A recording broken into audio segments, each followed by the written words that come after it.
Pillsbury cinnamon rolls for breakfast, Taco Bell for lunch, and McDonald's for dinner. We rarely cook, even though it's cheaper and better for the body and soul. People talk about hard work all the time in places like Middletown. You can walk through a town where 30% of the young men work fewer than 20 hours a week and not find a single person aware of his own laziness. We talk to our children about responsibility, but we never walk the walk.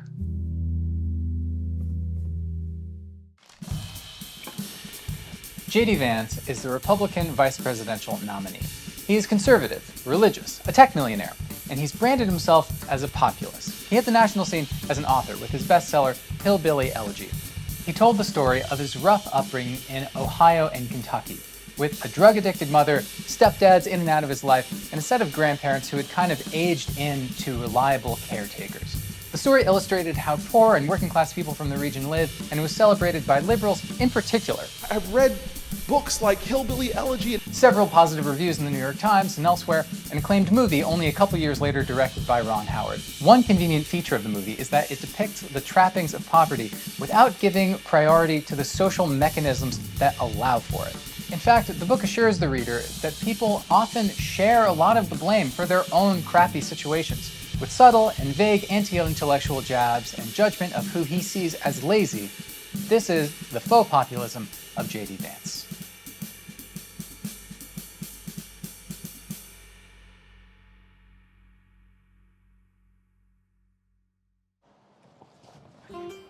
So I opened with passages from Hillbilly Elegy.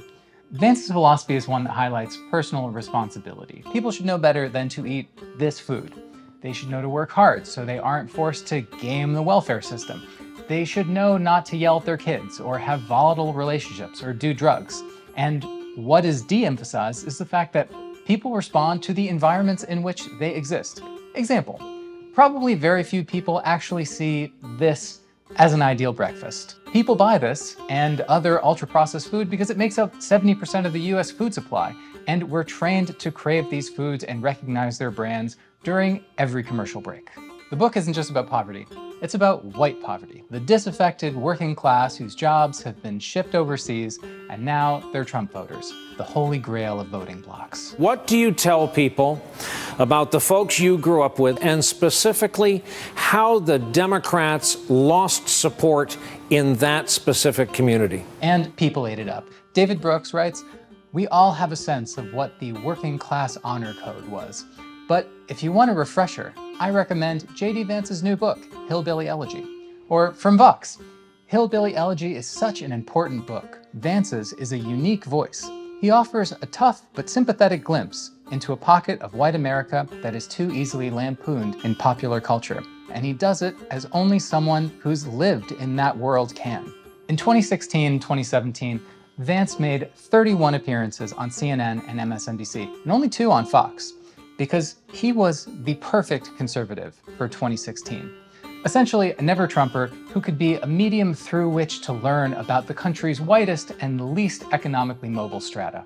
He wrote for the New York Times about a better version of conservatism that has passed. He wrote an article titled, "A Republican Healthcare Fix." Now, he doesn't actually offer a solution in it, but he does explain that the GOP's plan to gut the ACA would leave the most vulnerable without coverage.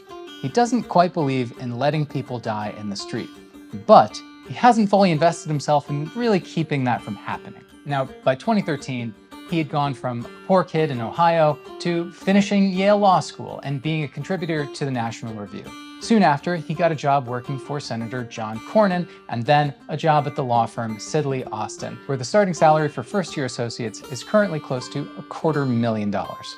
After a couple years of that, he was off to be a principal at Peter Thiel's firm Mithril Capital. So by the time he got his book on the New York Times bestseller list, he was making serious money working in Silicon Valley. In fact, I would guess that his status in venture capital and connections with Silicon Valley probably played a role in how he was able to get media appearances and promote his book so effectively as a first-time author, which would be very ironic, because that would mean that he parlayed his elite venture capital status into nationally recognized working class credibility. So last year, he went down to a UAW picket line and marched with the workers striking against the big three auto manufacturers. He's also had some tough rhetoric about standing up to Wall Street. Wall Street barons crashed the economy and American builders went out of business. But Wall Street isn't the only hub of finance and industry.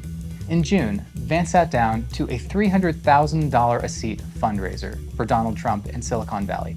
At the table was David Sachs, Peter Thiel, obviously, and other wealthy tech moguls. And when someone polled the room as to who Trump should pick as his VP, they all said Vance. And there it was. Right after Vance was announced as the VP, tech money started pouring in from people like crypto billionaire Winklevoss twins, the co-founder of data analytics firm Palantir, Joe Lonsdale, Doug Leone of powerful VC Sequoia Capital. Elon Musk said he would be donating $45 million a month to a pro-Trump PAC. And given that, if and when, as Harold Meyerson points out, the UAW throws picket lines around Elon Musk's Tesla factories, it's hard to believe he'll walk the line. Because Musk is totally against unions. Peter Thiel is totally against unions. And Vance is, at best, unreliable. Do you think your party needs to take a different approach to organized labor?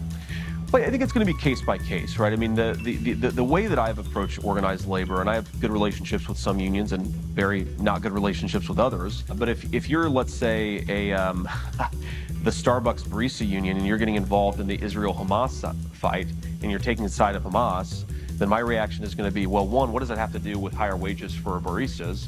And two, why are you injecting yourself into a left-wing political argument that you have no business addressing? So does that mean that Vance doesn't support the UAW after all? Because since December, the UAW has been calling for a ceasefire. He was also opposed to the PRO Act, apparently in part because he thought it was dumb to just hand power over to union leaders who were anti-Republican. Vance and his funders are generally hostile to unions, and thus hostile to expanding the self-determination of workers. And actually, you can find examples of him choosing corporations over people, even in Hillbilly Elegy. He has a passage about payday lending in which he explains that once while in college, he submitted a rent check knowing he didn't have enough money in his account. So to avoid an overdraft fee from his bank, he took out a 3-day loan, paid a few dollars in interest, but all worked out fine.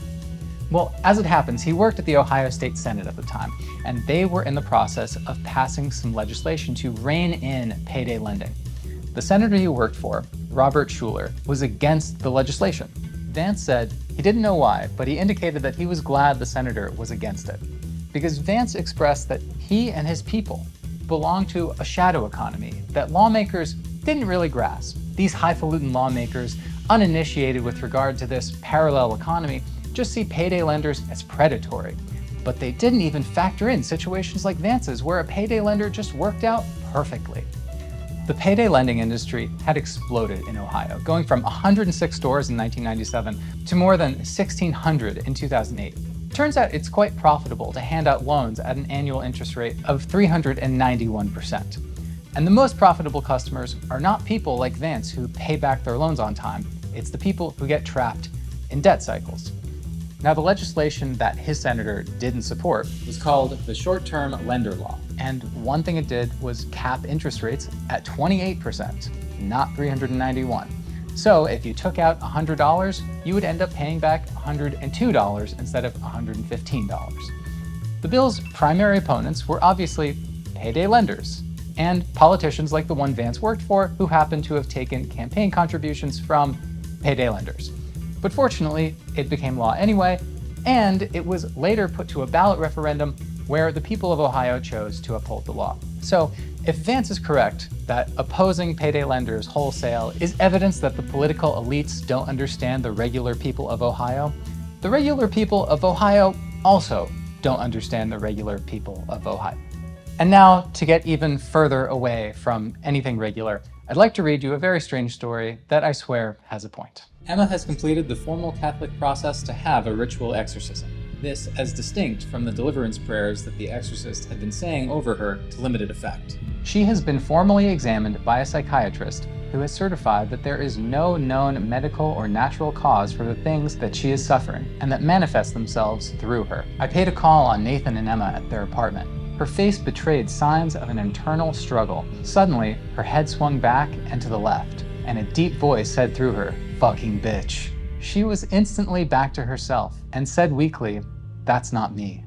That was written by Rod Dreher about his real friend who they really believed was under demonic possession.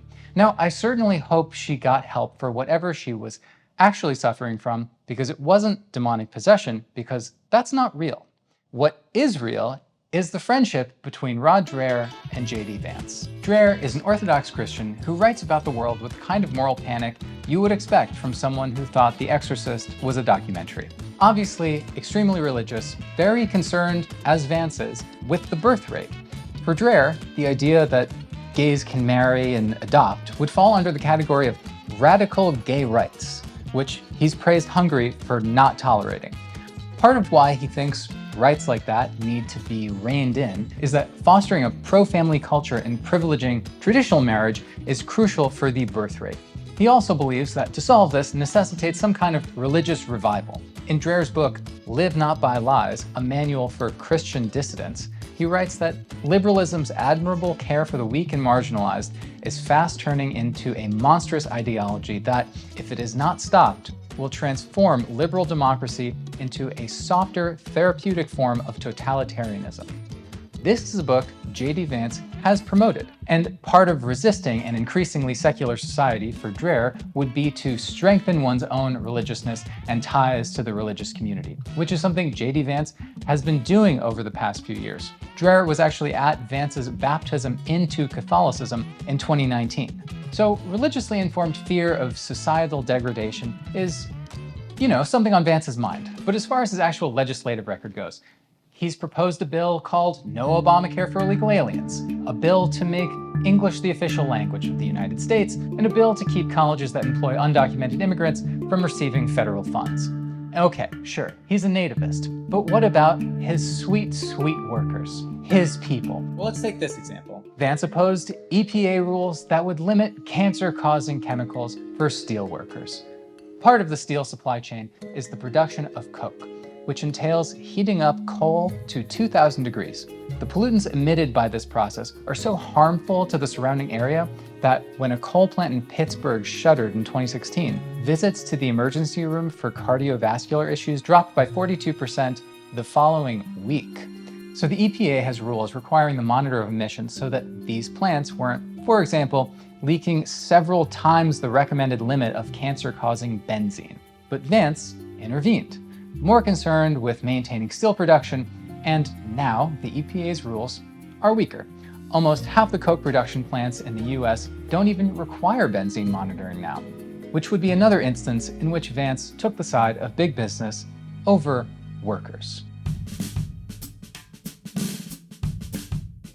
Now, one thing I think this really speaks to is the irony of the obsession with Never Trump Republicans and how much attention they've gotten from liberals. That there is a brand of liberal that is still so excited to talk to any anti-Trump conservative that they will take a JD Vance, look clear past his resentment for the demographic he purports to speak for, look past his politics, look past his career and the people he surrounds himself with, and actually end up promoting a future Trump running mate. And look, his Senate campaign was floated by millions of dollars from Peter Thiel, so whether or not he had become famous from Hillbilly Elegy, he probably still would have become senator. But as far as populism goes, it might be his brand, but a lot of the actual work he's done in the Senate has either been exclusionary, attempts to strip services from people, or supportive of some kind of industry.